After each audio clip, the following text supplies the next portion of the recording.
So friend, आज हम पढ़ेंगे गैमेटोजेनेसिस। गैमेटोजेनेसिस क्या होता है, गैमेटोजेनेसिस को हम प्लांट ब्रीडिंग में क्यों ज्यादा इसको पढ़ते हैं, क्या इसका इंपॉर्टेंट है, ये सारी चीजें हम आज की इस लेक्चर में देखेंगे। गैमेटोजेनेसिस जो है गैमिट से मिलकर बना हुआ है, मतलब गैमिट का बनना क्या कहलाता है, गैमेटोजेनेसिस कहलाता है। और गैमेटोजेनेसिस को ही हम आज कंप्लीट पढ़ेंगे। ये जो होते हैं, ये दो तरीके के गैमिट्स बनते हैं, और ये दो तरीके के जो गैमिट होते हैं वो कौन कौन से होते हैं, वो मेल होते हैं और फीमेल होते हैं। तो दो ही गैमिट बनते हैं प्लांट में, एक तो मेल और एक तो फीमेल। अब ये मेल और फीमेल जो गैमिट होते हैं, यही फ्यूज होकर के आगे का जो प्रोसेस है वो करते हैं। अब हमने गैमेटोजेनेसिस क्या होता है, कितने गैमिट होते हैं ये जान लिया, मेल और फीमेल गैमिट हो जाते हैं। और जो मेल गैमिट होता है उसमें जो प्रोसेस होता है उसको स्पर्मेटोजेनेसिस कहते हैं। इसको याद रखना है, ट्रिपल स्टार लगा सकते हो। जो मेल में जो गैमिट का फॉर्मेशन होता है तो उसको हम स्पर्मेटोजेनेसिस कह देते हैं, और जो फीमेल में जो गैमिट का फॉर्मेशन होता है उसको हम oogenesis कह देते हैं। ट्रिपल स्टार मैं बार बार बोल रहा हूँ, इसको याद रखना ये वर्ड को। अब हमने समझ लिया एक 2n स्ट्रक्चर का सेल है, और 2n स्ट्रक्चर के सेल में दो सेल बने हुए हैं थ्रू द माइटोसिस में बने, और इसके वजह से क्या होता है, फूड का एक्युमुलेशन होता है और साइज जो होते हैं उनके इंक्रीज हो जाते हैं। जो गैमेट के जो साइज है वो इंक्रीज हो जाते हैं, क्यों, क्योंकि ड्यू टू फूड एक्युमुलेशन। ठीक है, अब हम नेक्स्ट देखेंगे। अभी मैंने ये डायग्राम बनाया तो थोड़ा बड़े रूप में आप देख सकते हैं। 2n एक सेल है जिसमें पहला क्या हुआ, फर्स्ट स्पर्मेटोजेनेसिस हुआ। तो स्पर्मेटोजेनेसिस जब फर्स्ट टाइम होता है तो उसको सिंगेमी कह देते हैं, ये भी आपको याद रखना है।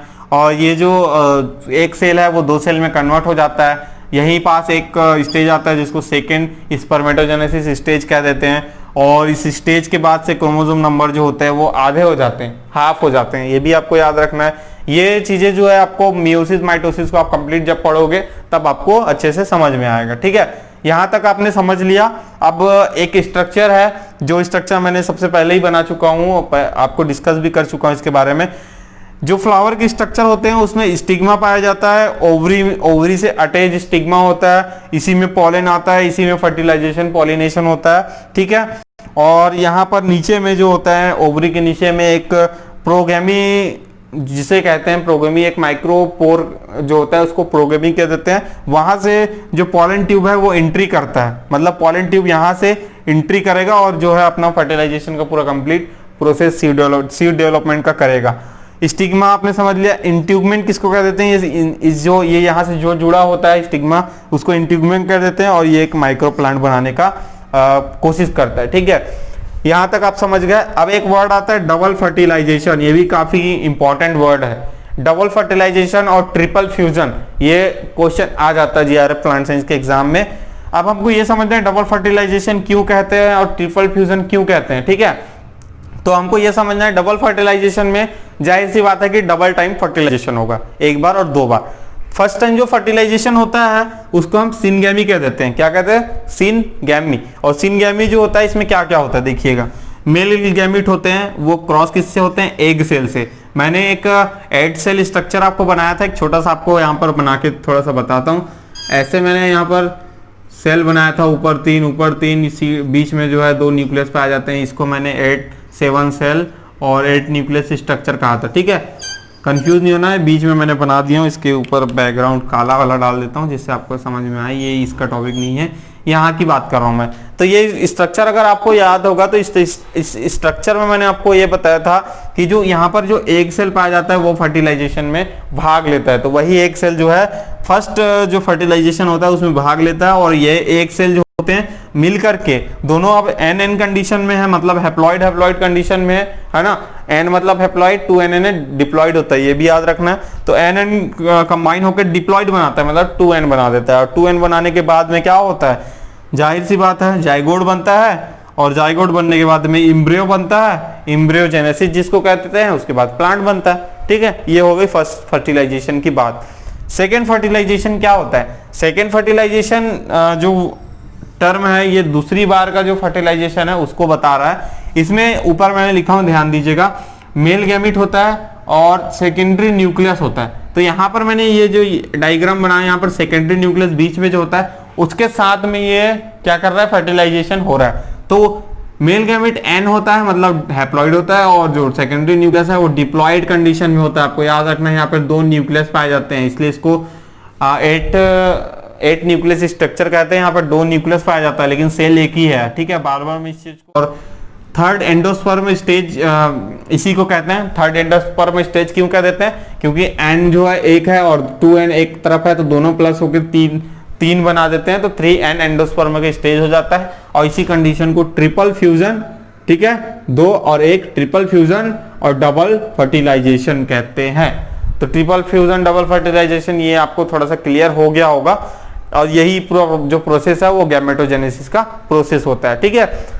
अब आगे जो है हमने सीड डेवलपमेंट के बारे में, फ्लावर स्ट्रक्चर देख लिया, स्पोरोजेनेसिस देख लिया, गैमेटोजेनेसिस को पूरा कंप्लीट देख लिया। पॉलिनेशन क्या होता है हमको पता है, रिप्रोडक्शन क्या होता है हमको ये भी पता है। अब हमको देखना है कि ये सारी चीजें समझ गए, अब हम देखते हैं प्रोसेस क्या होता है फर्टिलाइजेशन का, कैसे क्या प्रोसेस होता है जिसकी वजह से सीड बनता है, ठीक है। तो मैं उस प्रोसेस को थोड़ा सा ब्रीफ में आपको डिस्क्राइब करता हूं, इसको रफ करके। दोस्तों, पॉलन का जो फॉर्मेशन होता है वो कैसे होता है, अब मैंने स्पर्मेटोजेनेसिस के अंतर्गत आपको बता दिया हूं कि पॉलन का फॉर्मेशन कैसे होता है। जो प्रोसेस है उसको समझिएगा, पूरे कंप्लीट प्रोसेस को। सीड फॉर्मेशन के लिए पॉलिनेशन हो गया, फर्टिलाइजेशन हो गया। यहाँ पर मैंने एक फ्लावर बनाया, एक फील्ड बनाया, एक फील्ड है, ये दूसरा फील्ड है, इसमें 2 प्लांट लगे हुए हैं, एक प्लांट है, ये दूसरा प्लांट है, ठीक है। मान के चलो इस फ्लावर से हमको पॉलन आ रहा है, पॉलन किसी आउटसोर्स से आ रहा है, ठीक है, इंसेक्ट के द्वारा अपना पॉलन आ रहा है, इस फ्लावर में आया। इस फ्लावर में जाने के बाद इसके जो स्टिग्मा है, ठीक है, स्टिग्मा वाला जो भाग है ये इस पर आकर गिर गया, ठीक है। अब स्टिग्मा में गिरा, तो स्टिग्मा में गिरने के बाद जो ये पॉलन है ये क्या होता है, चिपक जाता है। चिपकने के बाद उसमें सुगरी फ्लूइड जो होते हैं, जो आपके सीरा नुमा वहां पे जो लिक्विड होता है वो उसको पिलाया जाता है, जिससे कि ये जो होते हैं पॉलन पूरे इसमें अच्छी तरीके से घुल जाते हैं, ठीक है। और इसमें पूरा जो न्यूक्लियस है वो मिल जाता है। न्यूक्लियस मिलने के बाद में एक पॉलन का ट्यूब बनाते हैं, ठीक है, जिसको पॉलन ट्यूब कहते हैं। और पॉलन जो है एक ट्यूब बनाता है, और ये ट्यूब जाकर के फर्टिलाइजेशन में हेल्प करता है। आगे का जो प्रोसेस है उसके बाद होता है। इसी को हम अदर और भी दूसरे डायग्राम से समझें तो इस तरीके से होता है, आपका जो पॉलन ट्यूब होता है वो बनता है। यहाँ पर एक जो होता है, एक लॉक लगा होता है जिसको क्लैश प्लग बोलते हैं। ये क्लैश प्लग जो होते हैं ये साइटोप्लाज्म, जो यहाँ के जो साइटोप्लाज्म न्यूक्लियस वगैरह हैं उनको आने से रोक देता है, ठीक है। ये कंट्रोल करता है कि वो अंदर ना आए, पॉलन ट्यूब में ना आए, ठीक है, तो वहीं कंट्रोल कर देता है इसको। ये इसका काम हुआ। और पॉलन का जो स्ट्रक्चर है उसके बारे में अगर थोड़ा देखें तो ये जो पॉलन यहाँ पर जो गिरा उसका कंप्लीट स्ट्रक्चर आप देखोगे तो उसमें एंटाइन और एक्साइन पाया जाता है। जो एंटाइन होता है वो लूज स्ट्रक्चर होता है, मतलब थोड़ा सा कमजोर होता है, लेकिन एक्साइन जो होता है वो हार्ड होता है, ठीक है। एक्साइन हार्ड होने की वजह से तो खैर नहीं टूटता है, लेकिन जो इंटाइन होता है वो लूज होता है, जिसकी वजह से जो है ये पॉलन जो है डीजनरेट हो जाता है। यहाँ पर जो है यहाँ पर मिक्स हो जाता है, सॉरी इसको डीजनरेट नहीं कहेंगे, यहाँ पर मिक्सिंग हो जाता है, फ्यूज हो जाता है। उसके बाद में ये जो पॉलन है, पॉलन 2 तरीके से यहाँ पर पाए जाते हैं। पॉलन सेल जो होते हैं 2 सेल पाए जाते हैं, एक तो वेजिटेटिव सेल और एक तो जनरेटिव सेल होते हैं, ठीक है। ये सारी चीजें हमने सेक्सुअल रिप्रोडक्शन के अंतर्गत पढ़ ली थी। और जो डेवलपमेंट ऑफ सीड है, जो प्रोसेस होता है सीड का डेवलपमेंट का, वो सारी चीजें जो है हमने आज की इस लेक्चर में खत्म कर चुका है, ठीक है। तो आपको जो कंप्लीट लेक्चर है समझ में आया होगा। अगर हमारी मेहनत आपको अच्छा लगता है तो आप वीडियो को लाइक करिएगा। और चैनल में अगर हमारे पहली बार आए हैं, प्लांट ब्रीडिंग के लेक्चर्स या एग्रीकल्चर के और लेक्चर्स या करंट अफेयर्स या किसी भी एग्रीकल्चर से जुड़े एग्जाम की तैयारी कर रहे हो तो हमारे चैनल को बिल्कुल सब्सक्राइब कर लीजिएगा। और किसी और अपने दोस्तों को भी सजेस्ट करें कि आप चैनल को सब्सक्राइब करिए। और इसी के साथ हम मिलेंगे नेक्स्ट प्लांट ब्रीडिंग या सीड टेक्नोलॉजी के लेक्चर में। तो आपको मैं बता दूं, सीड टेक्नोलॉजी का लेक्चर मैंने स्टार्ट कर चुका है। मैंने सीड टेक्नोलॉजी के 8 लेक्चर ऑलरेडी मैंने डाल चुके हैं। और उस लेक्चर में मैंने कुछ इंपॉर्टेंट चीजें बताई थी, जैसे सीड टेक्नोलॉजी के रोल क्या होते हैं, सीड टेक्नोलॉजी में हमको क्या क्या पढ़ना है, इंट्रोडक्शन, इंपॉर्टेंस, ये सारी चीजें मैं बता चुका हूँ। अब जो मेजर जो पार्ट होता है जो आपको एनएससी के एग्जाम में आएगा, मतलब नेशनल सीड कोऑपरेशन के जो एग्जाम में आने वाला जो भी टॉपिक्स है उन्हीं को मैं डिस्कस कर रहा हूँ। मतलब मेजर टॉपिक जो इंपॉर्टेंट है उन्हीं को मैं डिस्कस कर रहा हूँ। तो पहला टॉपिक था सीड डेवलपमेंट, काफी इंपॉर्टेंट था। प्लांट ब्रीडिंग प्लांट ब्रीडिंग के अंतर्गत भी ये टॉपिक आता है और सीड टेक्नोलॉजी के अंतर्गत भी ये टॉपिक आता है, तो दोनों जगह है। और नेशनल सीड कॉर्पोरेशन में भी आपको ये टॉपिक आता है, इसलिए मैंने इसको डिस्कस किया। काफ़ी लंबा लेक्चर था तो थोड़ा टाइम लगा।